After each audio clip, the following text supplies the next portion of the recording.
Olá pessoal, nossa terceira videoaula nós vamos continuar exercitando a declaração de variáveis em C++ e vamos aprender um novo comando, que é a estrutura de seleção if-else.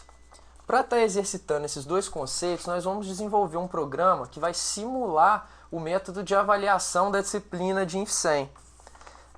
Para isso, então, vamos dar uma olhada nesse quadro aqui, que ele contém os critérios de avaliação.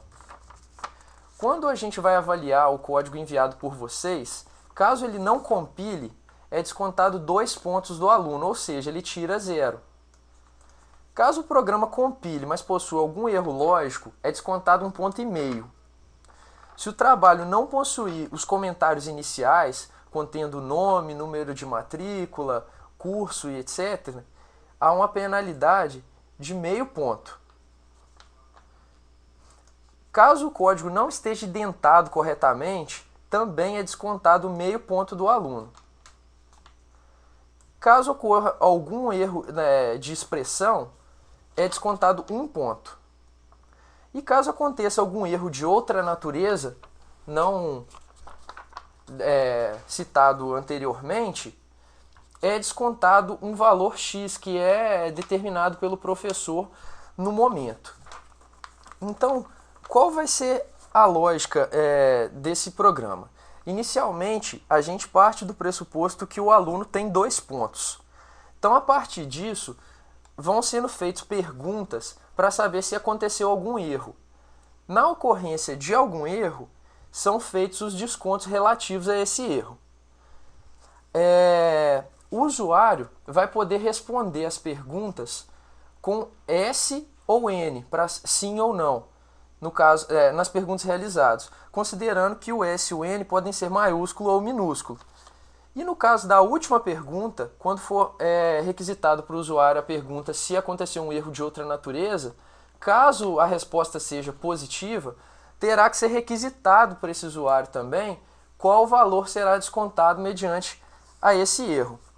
Então vamos a uns exemplos aqui da execução desse programa. Nessa tela 1, foi perguntado se houve algum erro de compilação, o usuário respondeu que não, reparem que com N minúsculo. Em seguida, perguntou se houve algum erro lógico, ele também respondeu que não, agora com N maiúsculo. Depois perguntou se o trabalho possui algum erro, não possui os comentários iniciais, ele falou que sim, não possui. Pergunta com relação a alinhamentos, expressão, todas as respostas foram não, e aqui perguntou se houve algum erro de outra natureza.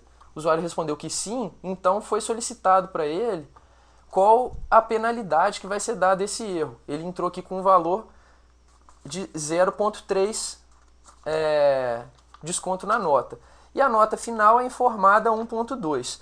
Por que a nota final aqui foi 1,2? O usuário começa com 2 pontos. Só que ele não colocou os comentários iniciais, então ele já perdeu meio ponto.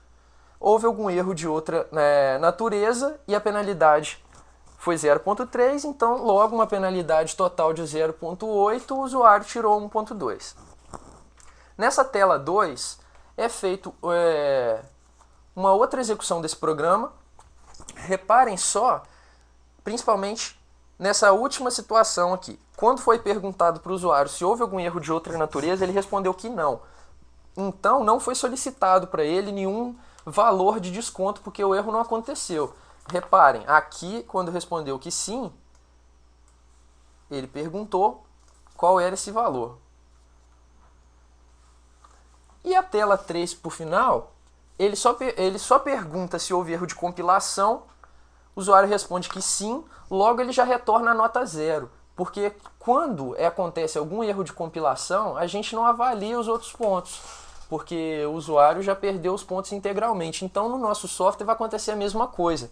Caso a resposta dessa primeira pergunta for sim, ele já vai informar a nota diretamente, sem fazer nenhum outro teste ou pergunta. Então vamos ao nosso código para a gente ver isso na prática.